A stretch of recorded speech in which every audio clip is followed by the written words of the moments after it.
This is a paper 2 of November 2021.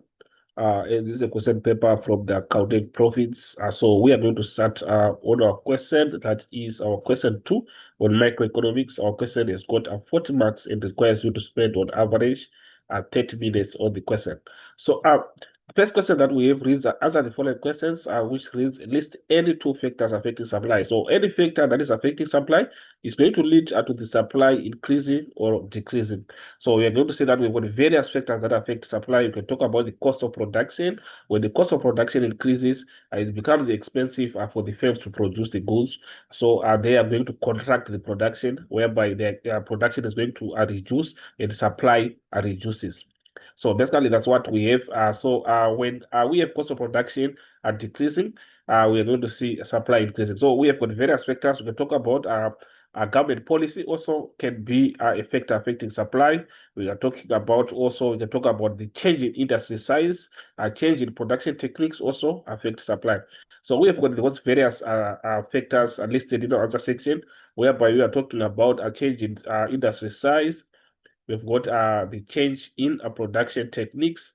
We can also talk about the cost of production, competing goods, government policy, and also, lastly, we can talk about natural factors like floods and droughts. So this also affects supply. So whenever we have got natural factors, these are natural disasters. We are talking about floods and droughts. We're going to see that we're going to see production decreasing. Is usually it affects the agricultural sector, whereby crops are going to be destroyed. So obviously, the supply at the end of the day will be reduced. So basically, this is what we have. The second question is, why is it possible for a single seller to influence the price of a product in a perfect market? So remember, it is not possible because the firm in a perfect market will be constituting a small proportion of the market, so the influence to the whole market is limited. So in that sense, we are going to see that influencing the price is difficult. So these are the points that we have in response to that. First point is, in a perfect market, there are many sellers and no individual seller can affect the price. We can talk about the prices in a perfect market are determined by the market forces of demand and supply. Therefore, the sellers are price takers. So these are the points that we have. We also have further points that we have, but the question requires 1 point. So we go to the next part of our question, which reads study the graph below and answer the questions that follow. So we're given a graph of supply and demand of the types of coffee. So this is the graph that we are given. So with the graph given, we are seeing that we've got price on the vertical axis, so we've got quantity horizontal axis, and we are seeing that we have got an intersection of the demand and supply curve, whereby we have got the supply curve as indicated by the positively sloped curve is the supply curve, and then we have got the demand curve being negatively sloped. So the point of intersection represents the equilibrium point. So beneath that, we have got questions pertaining to that graph, whereby the first one is identify the equilibrium point on the graph. We have already identified whereby we have got the equilibrium at the point of intersection. So the equilibrium point is where we have the quantity being 300. The quantity is at 300 at the equilibrium point, and we have got price again, which is 200 at the equilibrium point. So basically, that's how we can identify our point of equilibrium, whereby we are saying we have got price equal to 200 and then quantity 300 units. So this is what we have for that point. And then we go to the next part of our question, which represents what is the relationship between price and quantity for the supply curve. What is the relationship between price and quantity for the supply curve? So you'd see that price and quantity, when the price changes, we are going to see changes in quantity on the supply curve. Without the supply curve being shifting, the supply curve won't shift, but we are going to see movements along the supply curve as price changes. And as price increases, we are going to see that supply also increases, which is indicated by the curve that we have here. If price increases, for example, from 100 rands here to 200, we are going to see the supply also increases. We have got supply curve being positive. So the supply curve will shift from the supply will shift from 100 to where we have 200 is at the equilibrium point, which is at this point. So the supply will shift to 300. So basically, that's what we have. When price increases, supply also increases. So the explanation in that context, we are also having it in our other section whereby we are saying the higher the price, the higher the supply, and vice versa. Which means if the price is low, we're also going to have the supply being low. So that's what we have. The next question is saying how technological advances affect supply. When we have technological advances, we're going to see supply increasing. Technological advances will cause supply to increase because producers can produce more in a shorter amount of time. So this is the explanation we have. Then we go to the next question that we have from 2.2.3. So from 2.2.3, we have 2.2.4, which says set the law of demand. So the law of demand basically it compares two variables whereby you're talking about price as a variable and quantity and demanded as a variable. So in that case, we're going to see an inverse relationship or a negative relationship that exists between the price of the product and the quantity demanded, whereby we're saying if price increases, quantity demand will decrease. And the opposite is true in that sense. Then we see what we have in terms of the explanations of the law of demand, whereby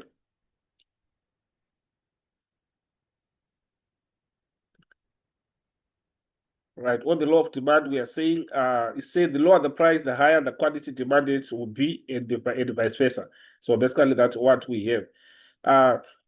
So 2.2.5 says using a graph show how a change in price will affect the demand curve. So the demand curve, remember, is negative sloped, which is indicated by D as our demand curve. And then we are seeing that we have got points on the demand curve, and we want to illustrate change in price affecting demand.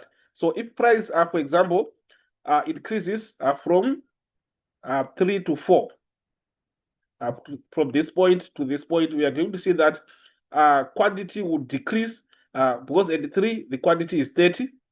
Then when it shifts to 4, we are going to see the quantity decreasing to 20. So that is indicating the law of demand. So basically, this is the graphical representation. In the explanation pertaining the graph, we are saying the change in price illustrates a movement along the demand curve. And points A to E, we are given point A to E. So for A is here and E is here. So point A to E, let's say the quantity demanded, which changes as the price of the product changes. So we are having an illustration in terms of a movement that we have along the demand curve. So price is the only factor that causes changes along the demand curve, whereby we are only going to have movements along the demand curve without the demand curve shifting. That is only price as a factor, which leads to that.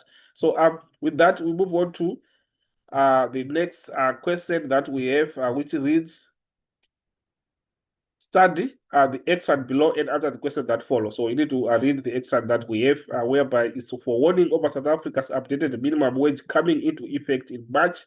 So you just need to go through the extract that we are given, and then you attempt the question that we have. The first question that we have is 2.3.1.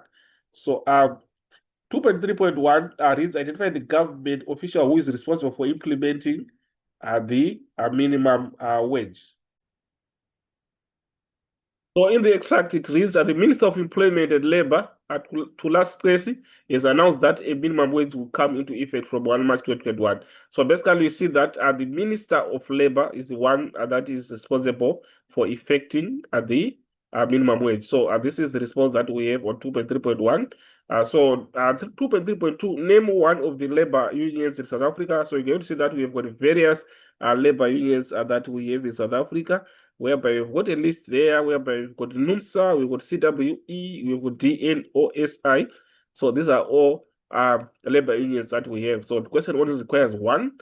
Then we move on to the next question, which is explain what a minimum wage is. So a minimum wage basically is a wage that is set above the equilibrium wage rate.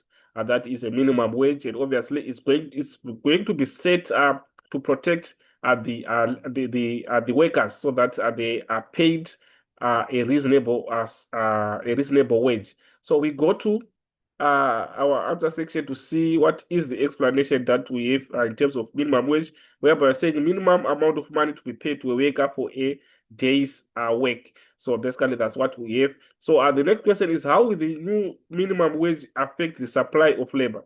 So the increase in minimum wage will encourage more citizens to work as they can now earn more money. So workers are motivated to go to work and they are willing to go to work. In that sense, we are going to see labor supply increasing. And also more people will want to work, and this will create an oversupply of labor. So we are going to see an oversupply of labor being created by a minimum wage. So those are the effects of minimum wage, whereby one of them we can talk about oversupply of labor. Then next question, why would the government introduce a minimum wage to improve the standard of living for certain workers, such as farm workers, domestic workers, etc., to address the problem of income equality in the country, to prevent the exploitation of workers by their employers? So those are some of the points that we can include on 2.3.5. So moving on to see the next question that we have. It reads, with the aid of a graph, discuss consumers in different scales for beef and chicken. So we need to come up with an indifference curve of beef and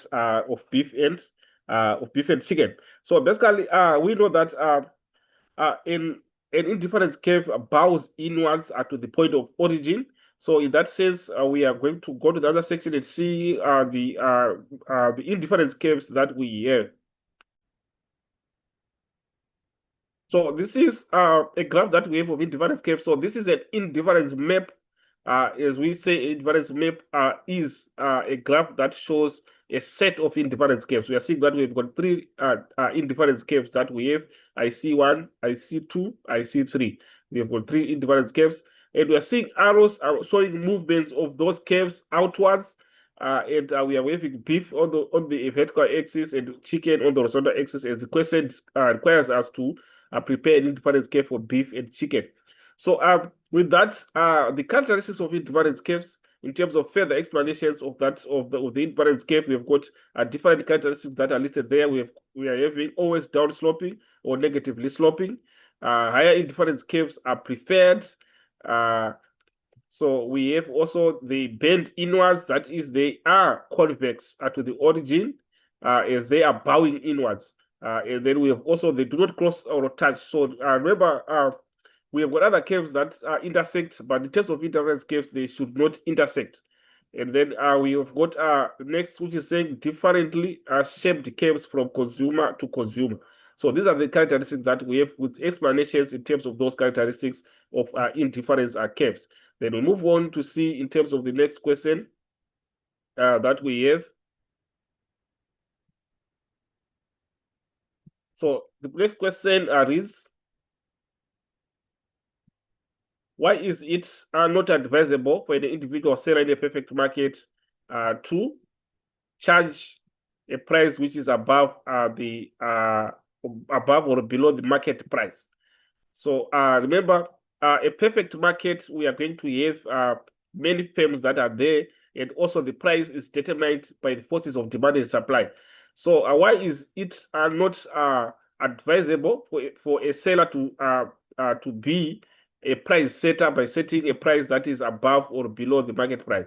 So these are the reasons that we have. In a perfect market, an individual seller is a price taker who accepts the prevailing market price. So every seller that is supposed to be in a perfect market should be a price taker, not a price setter. And then when prices are influenced by the market forces of demand and supply, not by individual sellers, if the individual seller charges a price higher than the market price, all the buyers will obtain the product elsewhere. So basically, these are the points that we have in terms of our 2.5. So this becomes the last question that we have for question 2. So thank you for listening, and we'll meet again in the next video.